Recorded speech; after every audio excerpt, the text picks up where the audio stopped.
poliklinika je objekt, ki je star že nekaj desetletij in je bil seveda narejen v nekem drugem času za neke druge dejavnosti in pa seveda za bistveno manj pacientov. Zdaj, kar lahko v danem trenutku naredimo, je to, da poskušamo znotraj kliničnih oddelkov poiskati rešitev, tako da smo dobili, nam je klinični oddelek za žilne bolezni za ta namen odstopil 2 sobi. Imeli smo tudi intenzivne pogovore z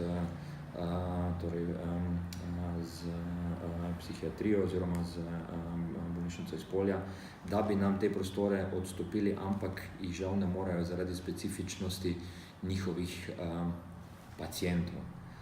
Tako da zadevo na kratek rok na žalost rešiti ne bo mogoče, samo kot sem povedal znotraj danih okoliščin.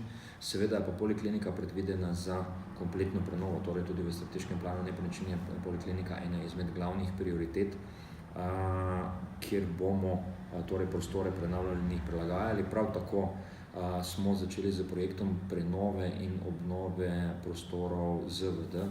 To je objekt, ki že nekaj let praktično sameva in je to velika škoda glede na veliko prostorsko stisko, ki jo v kliničnem centru imamo, tako da smo ga zdaj opredelili strateško tudi kot objekt, v katerem se bodo izvajale osnovne zdravstvene dejavnosti, med njimi tudi del hematologije.